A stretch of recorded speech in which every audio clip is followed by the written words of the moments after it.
Hey there, and welcome to This Explainer. I am so glad you're here today because we're going to talk about something literally every single one of us goes through. Okay, let's dive into this. Have you ever had just a really hard day? Like you forget your lunch, you step on a Lego, ouch, right? And everything just seems to go totally wrong, making you wonder, why in the world is this happening to me? Well, today we're going to look at some amazing insights from a special devotional that tells us those hard days, they might actually be hidden gifts. Yeah, no kidding. We're going to explore how God uses difficult moments to do something absolutely incredible in our lives. So think about it for a second. You wake up in the morning and maybe you pray, God, please give me a really great day today. Just let me have peace and joy. But then, boom, you get to school and out of nowhere you get a bad grade on a pop quiz. Or maybe you go to recess and end up in a really tough fight with your absolute best friend. Or, maybe you have a big sports game and no matter how hard you try, you just can't seem to play well. You're probably thinking, wait a second, God, I literally just prayed for a good day. Why is everything going wrong? It feels completely upside down, doesn't it? And this brilliantly illustrates exactly what our source text talks about. When we pray for good things, well, we naturally expect sunshine and balloons, right? We look for joy, we expect peace, and we just hope for easy times. But in reality, instead of joy, we sometimes find sorrow. Instead of peace, we frequently run into distrust, doubt, and these big trials we just can't avoid. And wow, it's confusing. We feel like we've been plunged right into a super difficult situation for absolutely no reason at all. But what if I told you there is a very specific, amazing reason behind it all? Okay, it might sound kind of crazy, but in these difficult trials, we are actually getting the answers to our prayers. It's true.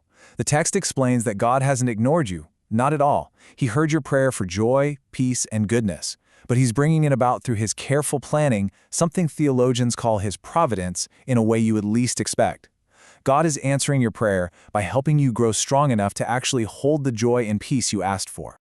The devotional uses this totally awesome Bible verse to explain this. 1 Peter chapter 4 says, "Beloved, think it not strange concerning the fiery trial which is to try you, but rejoice." Man, I just love that phrase, think it not strange. What it means is that when you face a fiery trial, a really tough, heated situation, you shouldn't think it's some weird accident. It's definitely not bad luck, and it's for sure not a punishment because God is mad at you. No way. It is a completely normal, totally expected part of the journey to becoming more like Christ. The devotional actually gives a name to this whole process. It's called sanctification. Now, I know sanctification is a huge theological word, but if you're 10 years old, there's a really easy way to understand it.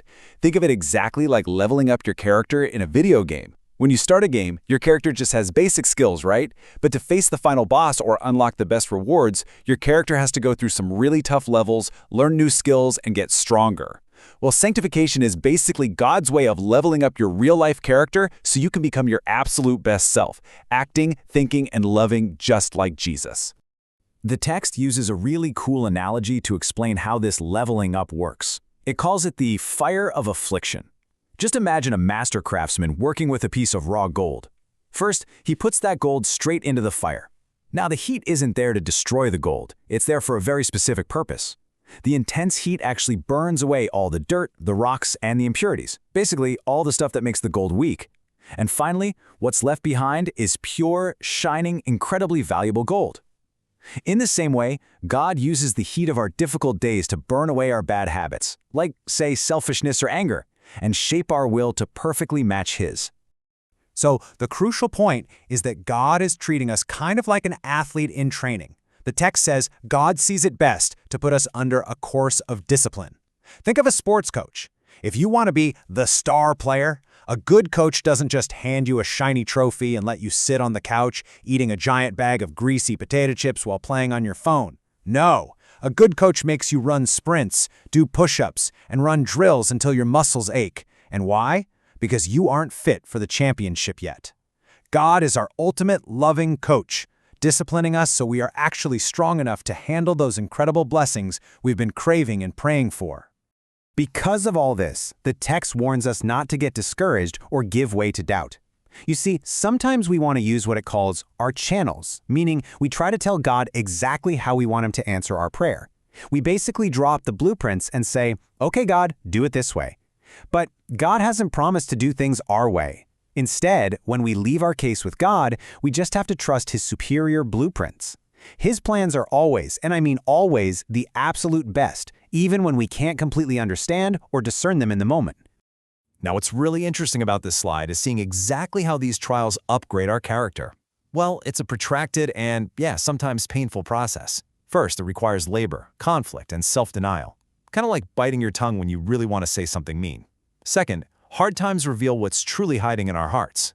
I mean, you don't know how patient you actually are until you have to wait for something, right? Third, they demand extra effort. God puts us in trying positions, so we literally try harder. And finally, they keep our faith in lively exercise. They keep our spiritual muscles moving, instead of just getting lazy. God doesn't just magically zap us with good character. He actively trains us. The reading finishes with a really powerful reminder. It tells us to always bear in mind how inestimably precious the gifts of God's Spirit truly are. Inestimably. That means they're so incredibly valuable, you couldn't even put a price tag on them if you tried. The patience, the love, the kindness, and the strength you get from this training, they are totally worth the hard work. Even when the testing process feels painful or embarrassing or honestly just plain humiliating in the moment, the reward at the end of the level is far, far better than anything you could ever imagine. Which brings us to our final thought for this explainer.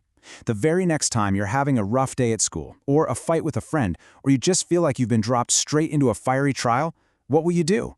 Will you complain and think something weird and terrible is happening to you? Or will you pause, take a deep breath, and look for exactly how God, the master craftsman and coach, is using that very moment to upgrade your character and answer your prayers? Keep an eye out for God's unexpected training program in your everyday life. You know what? You might just be completely amazed at the shiny gold He's creating in you.